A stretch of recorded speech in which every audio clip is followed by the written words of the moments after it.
안녕하세요. 저는 70대 초반의 여성으로 아들 셋을 두고 있어요. 아들 셋을 모두 출가시켰으니 며느리도 셋이죠. 저는 젊은 시절 남편을 잃고 혼자 힘으로 아들 셋을 키웠어요. 처음에는 먹고 사는 일에 바빴죠. 먹을 거 안 먹고 입을 거 안 입고 그렇게 해서 종잣돈 모인 걸로 여기저기 투자를 좀 했죠. 제가 물건을 잘 판단해서 그런지 운이 좋았는지 투자하는 데마다 일이 잘 풀렸어요. 그러다 보니 지금은 꽤 많은 부동산과 현금을 가지고 있죠. 같은 환경에서 키웠지만 아들들은 지금 형편이 모두 다르답니다. 우선 첫째네는 아들이 아주 큰 회사는 아니지만 박봉은 아니어서 형편이 그럭저럭한 상태였어요. 그리고 둘째네 형편이 셋 중에 가장 어렵다고 할 수 있겠네요. 둘째는 중소기업에 다니고 있었는데 월급이 정말 쥐꼬리예요. 그나마 불행인지 다행인지 아이가 없어서 두 내외가 빠듯하게 먹고 사는 형편이었어요. 셋째네, 우리 아들 셋 중에서 가장 부유하게 사는 아들이에요. 아들 며느리가 같이 큰 고깃집을 하는데 꽤 큰 돈을 만지는 것 같더군요. 사람마다 성격이 다른 것은 당연하겠지만 우리 며느리들 정말 다 개성이 뚜렷한 아이들이었어요.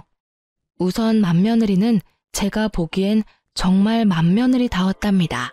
가장 경우에 밝았고 아래 동서들을 나름대로 컨트롤하려고 노력했죠. 둘째 며느리는 뭐랄까 참 착한 아이예요. 무슨 일에든 불만을 표현하거나 자기를 내세우지 않는 아이였죠. 그리고 셋째 며느리, 욕심이 있어야 돈도 많이 버나 봐요. 아주 욕심이 많은 아이랍니다. 참, 우리 집안에 대해서 먼저 말씀드리자면 대대로 왜 이렇게 아들만 많은지 알다가도 모를 일이었어요. 저도 아들만 셋을 두었고 죽은 남편도 5 형제 중 둘째였거든요. 다른 친척들네 집도 마찬가지였어요. 이렇게 남자만 가득한 집안인지라 손주를 볼 시기만 되면 다들 딸이기를 바랬죠. 남들은 아들을 낳지 못해 야단이라는데 우리 집안에서는 딸 하나가 아쉬웠답니다. 우리 큰며느리도 아들만 둘을 두었죠.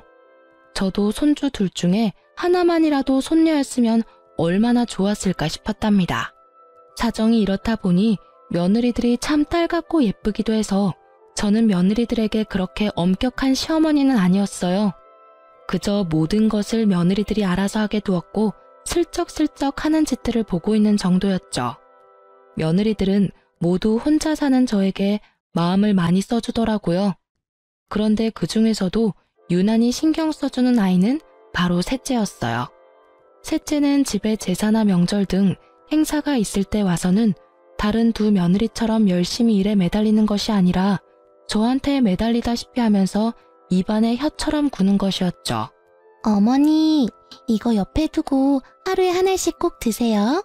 이거 친정에서 보내주신 건데요. 어머니 연세 되시는 분들한테 아주 좋은 거래요. 여기서는 못 구하고 미국에서나 구할 수 있는 좋은 영양제예요. 셋째 며느리의 친정은 미국 일찍이 이민을 가서 장사를 시작했고 지금은 부유하게 사는 편이었죠. 그렇게 달라붙는 아이를 단호하게 내치기도 못하니 좋은 말로 타일렀죠. 아니다. 지금 네 동서들은 지금 나가서 일하느라고 정신이 없지 않니? 너도 나가서 동서들 좀 도와라. 조상들에게 차례를 지내는 것은 후손들의 정성이 깃들어야 하는 거야. 너도 분명히 우리 식구니 나가서 정성을 좀 보태거라. 그런데 셋째 며느리는 일손을 보태는 대신 행사가 있을 때마다 두툼한 돈봉투를 가지고 왔어요. 사돈댁에서도 부담스러울 정도로 저를 위한 선물을 많이 보내왔답니다. 며느리들의 성격이 저마다 다른 것처럼 아들들의 성격도 참 많이 달랐어요. 그 중에서 가장 부부싸움을 많이 하는 집은 첫째네였어요. 장남이 그럭저럭 회사에 다니고 있었지만 아들 둘을 키우기에는 역부족이었어요. 생활비와 아이들 교육비에 돈이 부족했는지 서로 싸우기도 엄청 싸우더라고요. 돈이라도 넉넉했으면 부부 사이가 더 좋았을까 싶지만 어쩔 수 없이 큰며느리가 아름아름 부업을 찾아 하기도 하더라고요.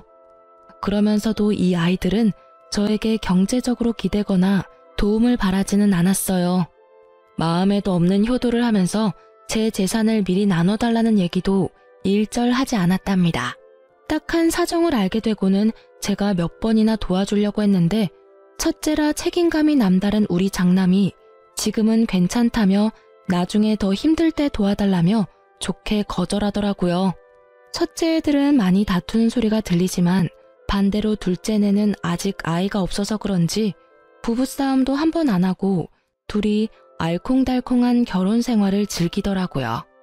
둘째 며느리는 성격도 착하고 저에게도 참 살갑게 다가와줬죠. 자식이 없으니 둘이 벌어서 생활하기에는 부족함이 없는 형편이었죠. 그런데 문제는 막내 며느리였죠. 아주 욕심쟁이 샘쟁이였어요. 뭐든지 많이 갖고 싶어 했고 남에게 지는 것은 싫어하는 성격이었어요. 가족 행사가 있을 때마다 얌체같이 쏙 빠지면서 돈으로 퉁치려는 셋째를 보고 쟤를 어쩜 좋을까 한숨만 나오더라고요. 동서, 아버님 제삿날에 또 늦게 온다는 거야? 도대체 뭘 믿고 이렇게 집안 행사 때마다 뒤로 빠지는지 모르겠네. 혼자 빠지려고 머리 쓰지 말고 시간 맞춰 어머님 댁으로 와. 알겠지? 아유, 형님. 사업에 할 일이 얼마나 많은데요. 알바생을 쓰고 있는데도 가게가 어쩜 바쁜지 손이 모자라요. 형님 죄송하지만요. 제가 제사에 들어가는 비용은 다 댈게요. 그러니까 저 좀 빼주세요. 네? 그럼 다음에 또 연락드릴게요, 형님. 큰며느리가 며칠 앞으로 다가온 남편의 제사 문제를 의논하러 집에 왔다가 막내 며느리와 하는 통화 소리를 엿듣게 되었죠. 나이도 많은 형님인데 어린 막내가 어쩜 저리 약을 올리는지 참다 못한 큰며느리가 제게 말하더라고요. 어머니, 막내 동서 정말 이제는 못 봐주겠어요. 어머니께서 따끔하게 야단 좀 치셔야 될 것 같아요. 아휴, 그래, 알았다. 내가 짬을 봐서 잘 얘기해보마. 남편의 제삿날에도 돈으로 퉁치고 와서 절만 하고 가려는 셋째 며느리가 저도 솔직히 미웠어요. 그래서 제가 직접 막내 며느리에게 전화를 걸었지만 다급한 목소리로 너무 바빠서 전화통화가 힘들다며 얼른 끊더군요. 형님, 여기 있던 김치통들 못 보셨어요? 분명히 여기 놔뒀는데 감쪽같이 없어졌어요. 아니, 김치통에 발이 달린 것도 아니고 이게 도대체 어떻게 된 거야? 그러고 나서 둘째 며느리가 근처에서 돈봉투 하나를 발견했다죠. 짧은 쪽지와 함께 놓여있는 돈봉투였어요. 꽤 많은 액수의 돈이 들어있었고 이 돈으로 사람을 사서 김장을 다시 하라는 셋째 며느리의 또 다른 얌체짓이었죠. 작년에도 똑같은 일이 있었죠. 막내 며느리가 우리 집 김장김치가 식당에서도 인기가 많아서 김치 맛에 손님을 끄는 것도 있다며 홀라당 전부 가져가 버린 것이었죠. 작년에 이어 이런 일이 또 벌어지자 며느리들도 저도 화가 많이 났어요. 드디어 큰며느리가 당장 시댁에 안 오면 가게로 찾아가서 큰 소리 낼지도 모른다고 말하며 막내를 집으로 불러들이는데 성공했어요. 그리고 막내를 야단치더군요. 이봐, 동서. 집안에서 벌어지는 행사는 돈으로 하는 게 아니라 사람이 하는 거야. 동서는 왜 사사건건 돈이면 뭐든지 다 된다고 생각하는 거지? 김장 담그느라 우리가 얼마나 고생했는데 그걸 홀라당 가져가 버리고 돈봉투 말도 안 하고 숨겨놓으면 우리가 좋아할 줄 알았어? 남들이 정성 들여 담근 걸 동서가 무슨 권리로 가져가? 입이 있으면 말이라도 해봐. 막내면 더 사근사근 애살 있게 도와줘도 모자랄 판에 형님들이 고생하고 있는 거 뻔히 보이면서 입 꾹 닫고 모른 척 한다는 게 말이 돼? 아유, 형님.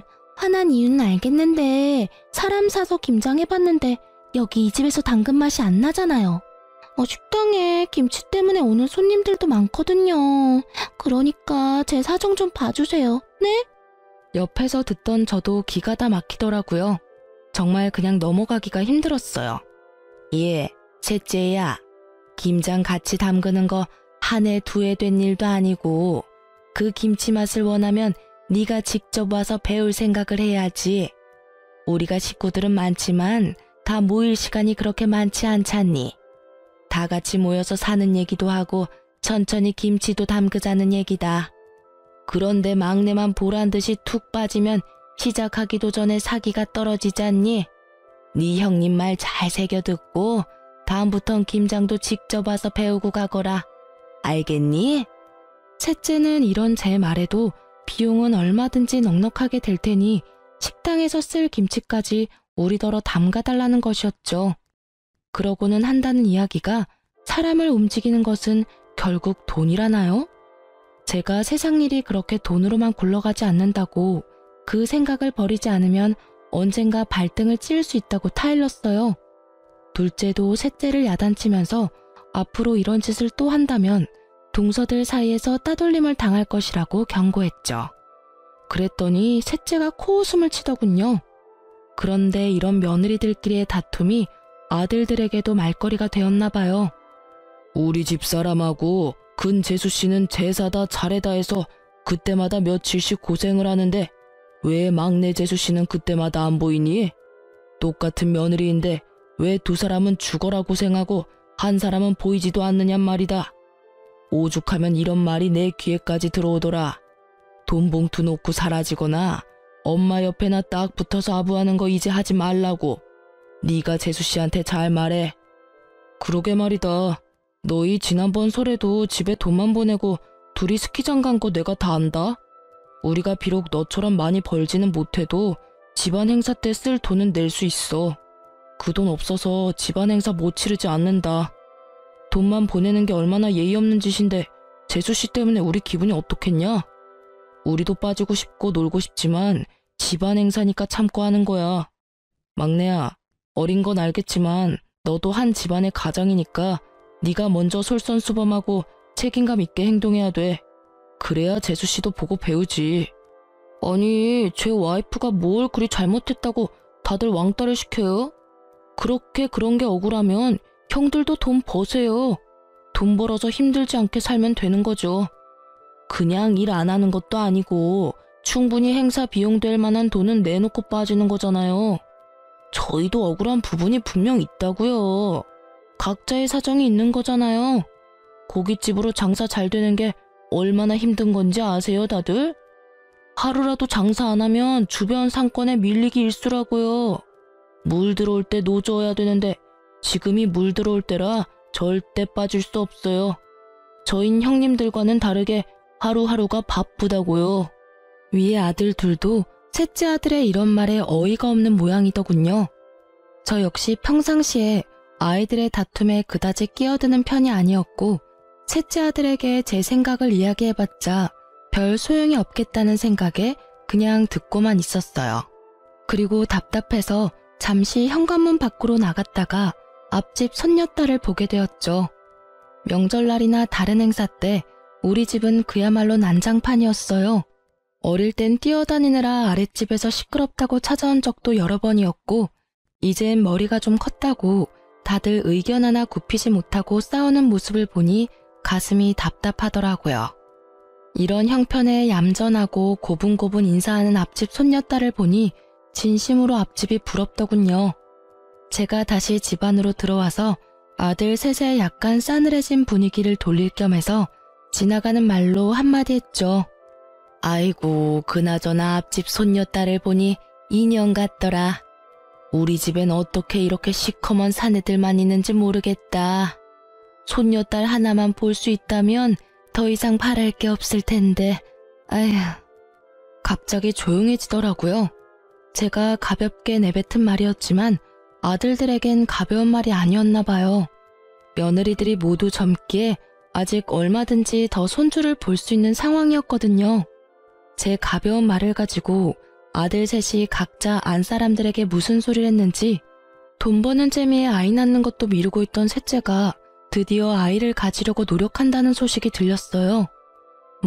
일단 반가웠어요. 둘 다 젊으니 피임을 그만두고 나서 바로 아이가 생겼다더군요. 그런데 이상하게도 아들 둘을 낳고 한동안 아이가 없었던 첫째네까지 생뚱맞게 아이를 가졌다는 이야기가 들렸어요. 갑자기 손주복이 터지는구나 싶었지만 둘 다 아들일 것 같아서 마음이 불안하긴 했답니다. 그리고 이 와중에 혼자만 아이를 갖지 못한 둘째네가 마음에 걸렸죠. 둘째야, 아직 젊으니까 마음 조급하게 먹지 말아라. 갑자기 웬 손주들이 한꺼번에 둘이 생기려는지 모르겠구나. 네가 신경이 쓰일 것 같아 하는 말이야. 아니에요, 어머니. 그건 사람 힘으로 되는 일이 아니잖아요. 다 하늘이 점지해야 되는 일이죠. 저 아무렇지도 않아요. 걱정해 주셔서 감사해요. 그렇게 첫째와 셋째가 동시에 임신하자 둘째가 신경 쓰이면서도 기쁜 것은 어쩔 수 없었죠. 특히 돈 버는 일에만 신경을 쓰면서 아이 낳는 일을 피하고 있었던 막내네가 아이를 가졌다는 것이 정말 의외였어요. 식당이 한참 잘 되고 있었거든요. 막내의 성격으로 보아 쉽사리 그런 결정을 내릴 애가 아닌데 곰곰이 생각을 해보았어요. 첫째네는 이미 아이를 그만 낳을 것이라고 했었고 위에 아이 둘은 이미 초등학교 2, 3학년이었어요. 셋째가 너무 터울이 컸죠. 그런데 갑자기 이렇게 경쟁하듯이 아이가 생기니 어리둥절할 밖에요. 마음에 집히는 것이 있었죠. 제가 얼마 전에 아들들 앞에서 가볍게 내뱉은 말이 머릿속을 지나갔죠. 특히 돈 버는 일에 재미를 붙여서 집안 행사 때도 절만 하고 사라지는 셋째가 갑자기 바깥 일을 줄이면서 아이를 가진 이유가 짐작이 되었어요. 제가 그저 지나가면서 한 말을 손녀딸을 낳아주면 가진 걸 다 주겠다는 말이거나 대부분의 재산을 주겠다는 말로 받아들인 것이 틀림없었죠. 그래도 설명이 안 되는 건 첫째네였어요. 평상시에 크게 욕심을 부리지 않은 아이들이었거든요. 그러나 견물생심이라고 평상시에 욕심을 부리지 않았지만 재산을 준다는 말에 욕심이 동했던 것이 틀림없었어요. 첫째는 특히 큰 며느리 너도 별 수 없구나 싶었답니다. 하지만 속으로만 짐작을 하고 아이들에게 내색을 하지는 않았어요. 재산 때문에 손녀를 낳아 효도를 하려는 자식들이 한심했지만 일단 임신 중인 아이들에게 나쁜 소리를 하고 싶지는 않았죠. 나중에 아이를 낳으면 한마디씩 해줄 생각이었어요. 그리고 저는 제가 살아있는 동안에 제 재산을 미리 증여해줄 생각은 없었답니다. 다 제가 죽고 나면 저희들에게 돌아갈 재산이었어요. 이렇게 제 머릿속이 이런저런 생각으로 복잡할 때 셋째가 이야기를 꺼냈답니다. 어머니, 저 미국에 가서 아이 낳아올게요. 친정이 미국에 계시니 저도 편안하고 어머니도 신경 덜 쓰시게 될 것 같아서요. 그리고 아이한테 미국 시민권 하나 만들어주는 거 큰돈 들여서라도 해준다잖아요. 셋째 며느리의 말이 나름 일리가 있다고 생각되었어요. 곧 태어날 손주에게 도움이 되는 일이니 가서 낳고 오라고 했죠. 그렇게 며느리가 미국으로 떠났고 간지 10개월 만에 아이를 낳았다는 소식을 전했죠. 그렇게도 기다리고 기다리던 손녀딸이라고 하더라고요. 저는 정말 날아갈 듯이 기뻤답니다. 빨리 데리고 들어오라고 성화를 했죠. 며느리가 드디어 아이를 데리고 들어왔어요. 정말 예쁜 공주님이더군요. 기쁜 마음에 친척집 여기저기에도 전화를 걸어서 자랑을 하기 바빴죠. 그리고 비슷한 시기에 임신을 했던 첫째도 아이를 낳았는데 역시나 또 아들이었어요. 큰며느리도 이제 저처럼 아들만 셋인 세 형제의 엄마가 되었죠. 막내 며느리는 갓난 딸아이를 데리고 제 옆에 찰싹 붙어서 더 이상 돈 벌러 나갈 생각도 않더라고요. 그래도 이쁜 손녀 얼굴 보니까 용서가 되더라고요. 아이고 우리 공주님 누굴 닮아서 이렇게 예쁠꼬. 애비를 닮았나 애미를 닮았나 어디 자세히 좀 보자. 할머니 해봐라. 할머니. 그런데 제가 이렇게 말하는 순간 셋째 며느리의 얼굴 표정이 움찔거리는 걸 느꼈어요. 눈은 손녀를 향해 있었지만 곁눈질로 살펴보니 며느리 얼굴이 약간 창백해지더니 살짝 떨리는 손을 얼른 뒤로 감추더군요. 별일 아니라면 별일 아니었겠지만 뭔가 숨기는 걸 들킨 사람의 반응이었답니다. 내내 제 머릿속을 떠나지 않았고 곰곰이 돌이켜봤죠.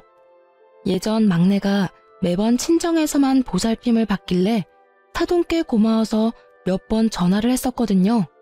그런데 전화를 할 때마다 며느리는 집에 없다고 하더라고요.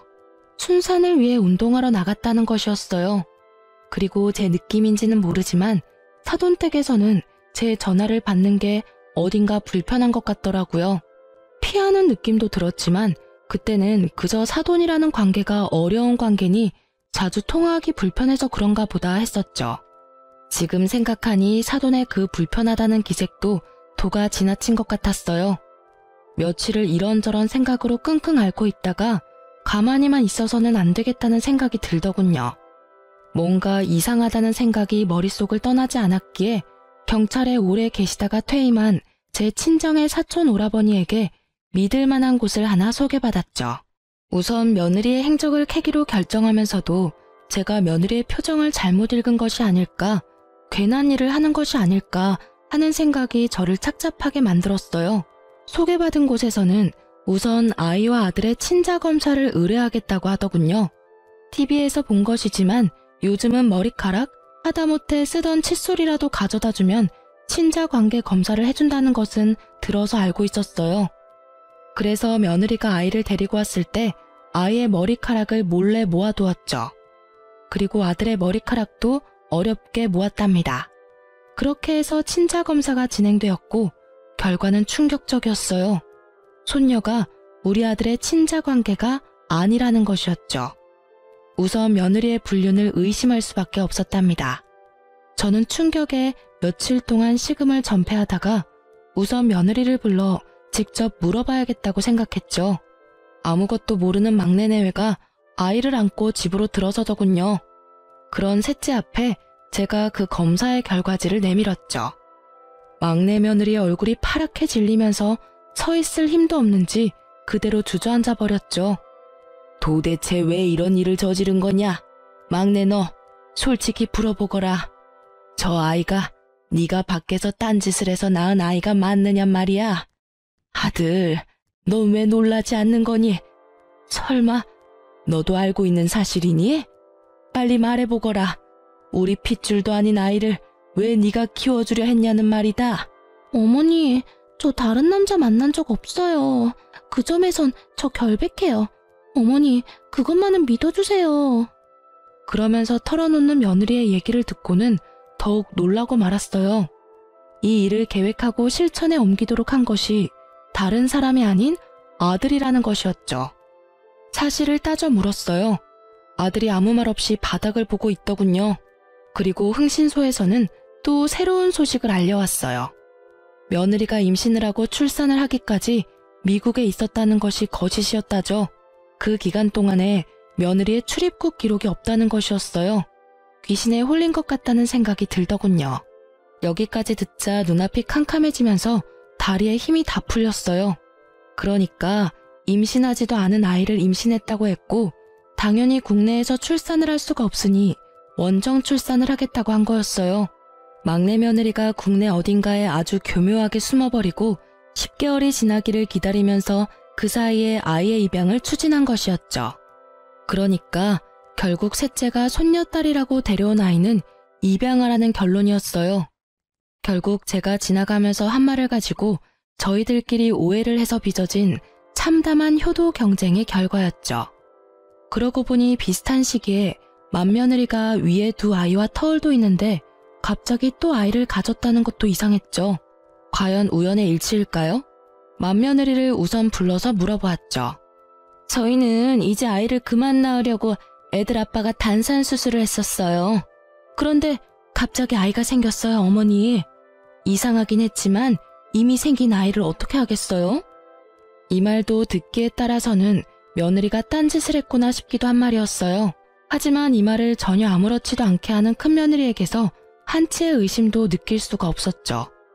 그래서 소개받은 사람들에게 큰아들 내외에 대해서도 조사를 부탁했어요. 그런데 흥신소 사람들은 큰아들과 며느리 둘 다 일상에서 전혀 벗어나지 않고 있다더군요. 저는 이번에 큰아들을 따로 불렀어요. 큰아들은 이 우연과 관련이 있을 것 같았거든요. 그게 엄마, 그게 있잖아요. 제가 집사람하고 상의 없이 단산 수술을 한 것을 풀어버렸어요. 그래도 아들이나 딸이나 반반 가능성은 있는 거잖아요. 그래서 50% 확률에 기대본 거예요, 엄마. 잘못했어요. 엄마, 제가 진짜 잘못했어요. 이 말을 듣고 저는 정말 큰아들이 한심해서 한숨이 저절로 나왔답니다. 아이는 부부가 합의해서 낳는 거지 어떻게 한쪽이 일방적으로 아이를 갖게 한다더냐. 막내만큼 나쁜 방법을 쓴 것은 아니지만 너도 결국은 똑같구나. 상속될 재산을 바라고 내가 원하는 것을 해주려 한 거였어. 셋째가 욕심이 많다는 것은 알았지만 믿었던 네가 그럴 줄은 정말 몰랐구나. 큰아들이 고개를 떨구고 눈물까지 떨구더군요. 본인의 잘못을 인정하는 것으로 보였죠. 몇 번을 더 제게 잘못했다고 빌더군요. 그런데 큰애네 집에서 그 이후에 난리가 벌어졌다죠.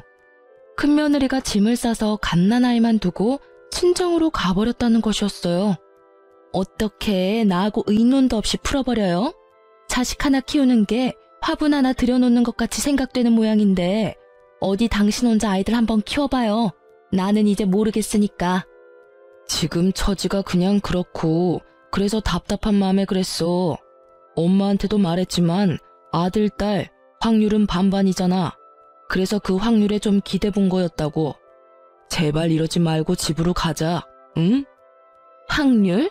아이가 무슨 로또인 줄 알아요? 지금 우리 처지로 있는 아이 둘도 키우기 빠듯한 거 알잖아요. 가뜩이나 이제부터 돈이 많이 들어갈 시기인데 아이가 하나 더 생겼으니 당신이 알아서 해요.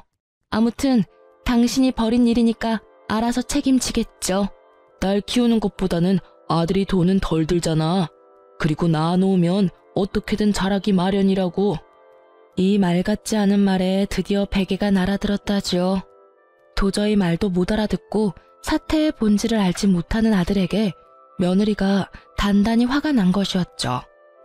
아들이 몇 번을 더 가서 싹싹 빌었고 결국 일주일 뒤에 며느리를 데리고 오는데 성공했어요.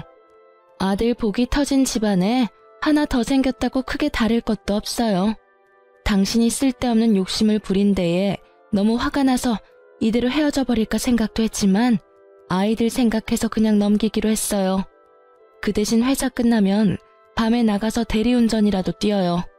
둘도 힘든데 셋을 키우려면 지금 이대로는 절대 안 돼요. 당신이 저지른 일이니 그렇게 해서라도 책임을 져요. 큰아들이 그렇게 하겠다고 넙죽 엎드렸다는 것이었어요. 큰며느리가 오해를 불러일으킬 만한 제 말에 아들이 견물생심의 욕심을 부렸다는 것을 이해했던 모양이더라고요. 이렇게 손주들을 둘러싸고 집안이 온통 북적북적할 때 이 일에 대하여 참견하지 못하고 조용히 있는 사람들이 있었어요. 바로 둘째 아들 내외였죠.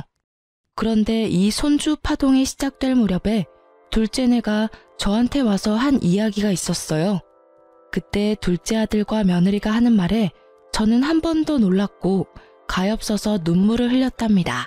어머니, 제가 아이를 못 갖는데요. 이 사람한테는 문제가 없고요. 그래서 저희가 입양을 하려고 해요. 집안에 하도 아들만 많으니 예쁜 딸을 입양하려고요. 그런 둘째 며느리의 손을 잡고 그저 아무 말도 할 수 없었죠. 제가 손을 가만히 잡아주자 둘째 며느리가 눈물을 보이더군요. 아들이 그런 며느리를 달랬고요. 저는 입양을 하겠다는 둘째네의 입장에 전적으로 찬성했어요. 사태의 내막을 알게 된 저는 막내 아들과 며느리에 대해서 화가 날 대로 났어요. 낳지도 않은 아이를 낳았다고 저를 속이고 사돈집까지 그 일에 모두 가담했다는 데에는 정말 참을 수가 없었죠.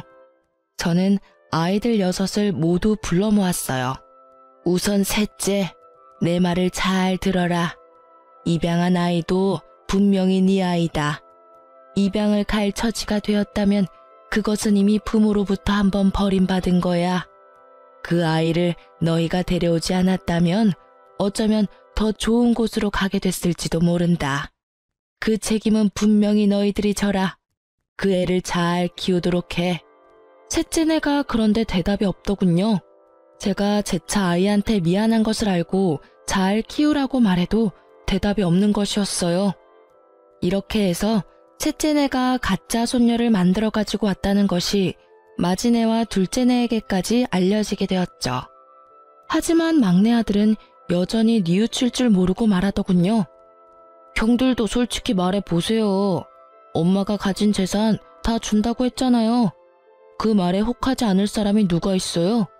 엄마 재산이 한두 푼도 아니고 말이에요. 형들이 정말 나 같은 생각을 전혀 안 했다고 할 수 있어요? 큰아들이 부끄러운지 먼저 고개를 숙이더군요. 그렇지만 동생에게 할 말은 하더라고요. 엄마 말씀을 요즘 와서 곰곰이 생각해보니 엄마가 손녀를 보게 해주면 모든 재산을 다 준다는 말씀이 아니었어. 나 역시도 그렇게 착각을 했었다.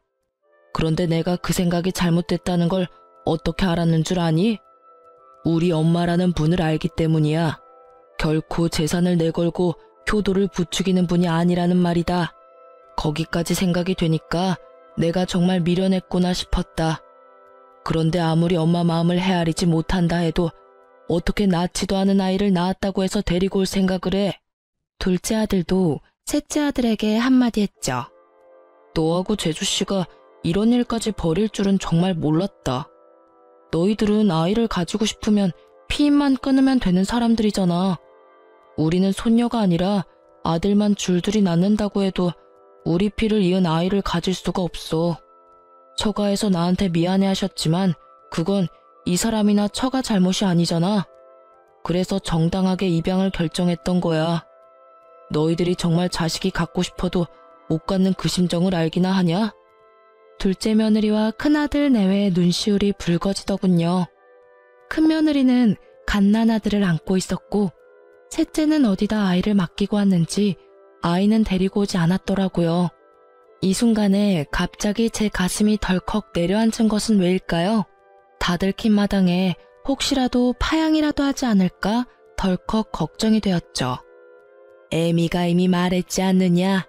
그 아이에 대한 책임이 있다고 말이다. 다시 말하마. 그 아이는 틀림없는 너희 아이고 내 손녀딸이야.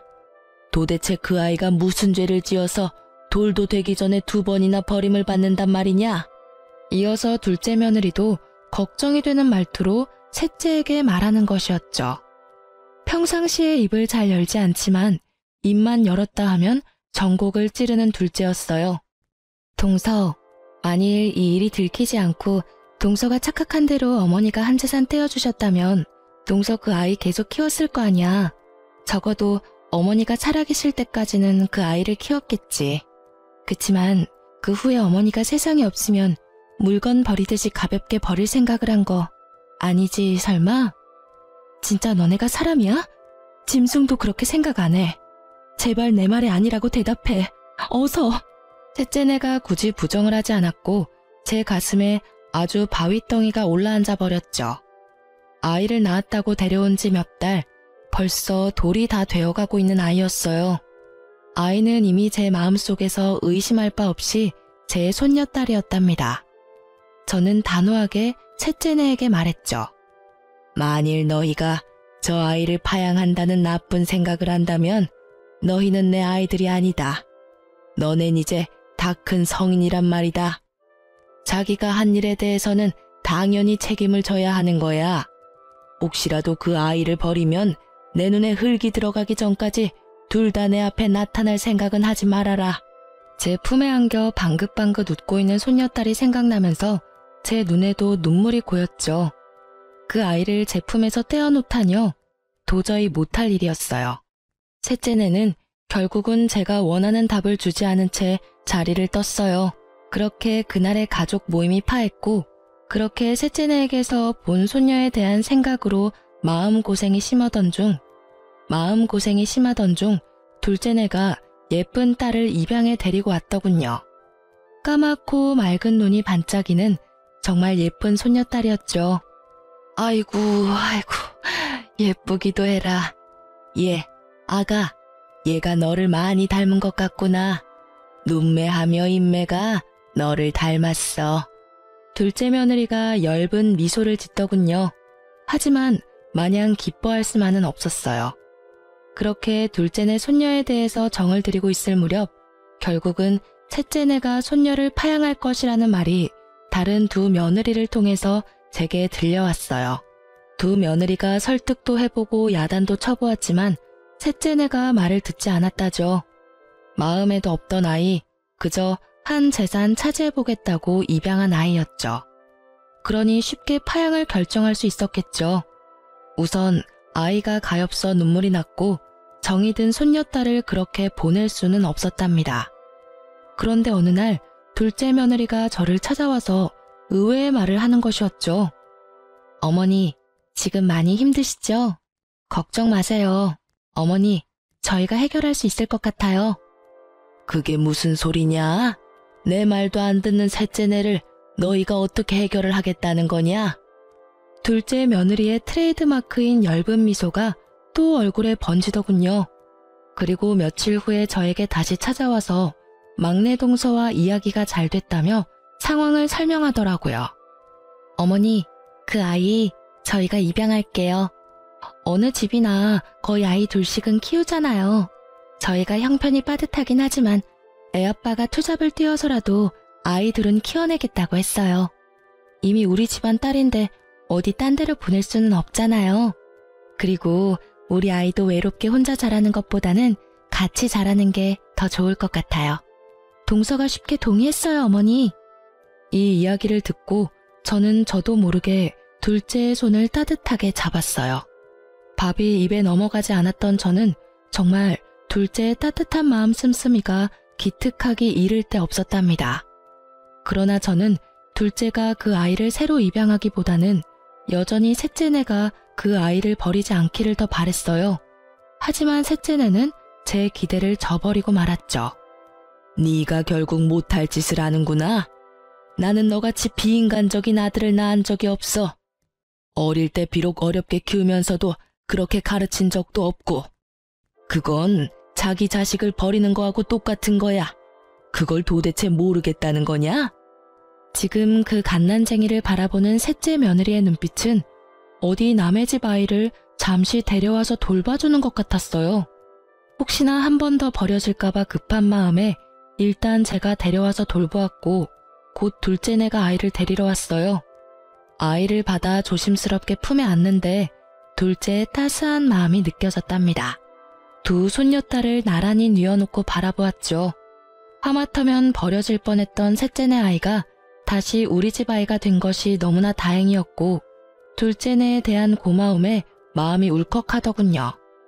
너무나 기가 막히게도 아이를 낳을 수 없는 둘째에게 갑자기 아이가 둘씩이나 생긴 거였어요. 그것도 우리 집안에서 눈 씻고 찾아볼래도 없는 예쁜 딸이 말이에요. 저는 경고한 대로 정말 셋째네를 집안에 들이지 않았어요. 막내가 철없이 저한테 전화를 해서 따지더군요. 엄마, 아이를 입양했다가 파양하는 것은 부모의 자유잖아요. 그것 때문에 우리한테 문도 열어주시지 않는 건 엄마가 너무 하시는 거예요. 자유? 자유라고? 피치 못할 이유로 파양을 하는 경우도 물론 있을 수 있지. 하지만 너희들은 적어도 입양을 할 때부터 그 이유가 순수하지 않았다. 그저 내가 가진 재산을 물려받을 도구로 그 아이를 선택했던 거 아니냐? 그리고 파양을 하려는 이유도 피치 못한 게 아니야. 이런 것도 너희들은 자유라고 하는 거냐? 그건 자유가 아니라 한 아이의 인생을 마구 쥐고 흔드는 짐승 같은 짓이라고 하는 거야. 결국 서류까지 다 정리가 되어서 아이가 정식으로 둘째네 아이가 되었답니다. 고맙다. 네가 우리 집안의 소원을 풀어주었구나. 정말 미안하고 고맙다, 아가. 제 평생에 아이는 없을 줄 알았는데 하나가 생기니 하나가 또 생기네요. 이 아이들은 제 가슴으로 낳은 아이예요. 잘 키울게요, 어머니. 제가 계속 셋째네를 외면하며 안 보려 하니까 셋째 아들이 별 희한한 말을 입에 담더군요. 제가 죽고 나서 두 형에게만 상속이 된다면 소송을 불사할 거라고 말이죠. 저는 이 말에 셋째 아들에 대해서 정말 머리끝까지 화가 치밀었답니다. 세상 일이라는 것이 참 희한하다는 생각이 들더군요. 집안에서 그토록 보고 싶어 하던 손녀딸을 아이를 낳을 수 없는 둘째가 둘이나 안겨준 셈이 되었으니 말이에요. 아이를 낳을 수 없다는 진단을 받았을 때 그 여린 것의 마음이 어땠을지 짐작이 가더군요. 세네에서 늦게 본 아들과 입양한 손녀 둘. 이 아이들이 무럭무럭 자랐어요. 큰아들은 정말 대리운전까지 하면서 셋이나 되어버린 아이들을 키우려 부단히 노력하고 있죠. 그리고 둘째네, 아이 둘을 키울 형편이 아니었어요. 며느리도 직장을 알아보아 취직을 했답니다. 아이 둘은 저와 큰며느리가 돌아가며 봐주었어요. 저는 그런 둘째에게 제가 가지고 있는 현금의 일부를 증여해 주었답니다. 큰아들네에게도 조금씩 도움을 주고 있어요. 둘째네는 자신들의 힘으로 키워보겠다고 했지만 저는 어릴 때 엄마가 같이 있어주는 것이 아이들을 위해서 더 좋을 거라고 판단했어요. 그래서 직장에 나가지 말고 아이들에게만 신경을 쓰라고 굳이 아이들의 양육비로 돈을 주었죠. 그런데 그렇게 잘 나간다던 셋째 아들의 사업이 갑자기 전 세계적으로 유행한 감염성 질병 때문에 된소리를 맞았다는 말이 들리더군요. 우리 셋째네뿐만 아니라 사람들이 모여야 장사가 되는 사업 특성상 자영업자들의 생계가 모두 막막한 지경에 처해버린 거죠. 그것은 미국의 사돈댁까지도 예외가 아니었다고 했어요. 심지어 제가 신경통 때문에 자주 가던 사우나까지 갈 수가 없게 되어버릴 정도였죠. 결국 셋째가 저에게 손을 벌리더군요. 큰 잘못을 저질렀지만 그래도 자식이라고 제 마음이 왜 흔들리지 않았겠어요. 하지만 여러 번 고심한 끝에 저는 셋째의 부탁을 들어주지 않기로 결정했어요. 아직 손녀딸 문제에 대해서 잘못했다는 기색이 없는 아이들이었죠. 그런 아이들에게 자신들의 노력도 없이 뭔가 생기는 것이 그 아이들을 위해서도 좋지 않다는 생각이 들더군요.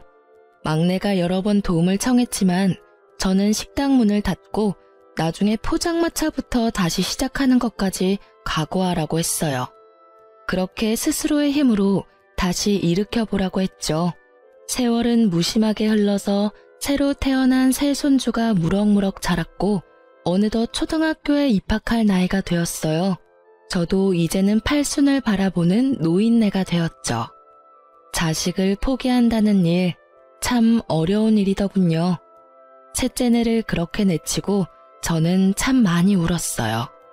여전히 제 재산에 대해서 소송이니 뭐니 하는 말을 입에 담고 있지만 그래도 저는 그 아이들이 우선 잘못을 뉘우치고 사업을 자신들의 힘으로 다시 일으키기를 바라고 있어요.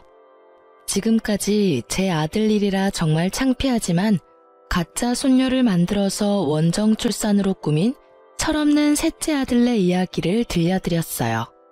그리고 정말 기가 막히게도 이 이야기는 또한 아이를 낳을 수 없는 며느리가 손녀를 둘이나 안겨준 제게는 참 뭉클한 사연이랍니다.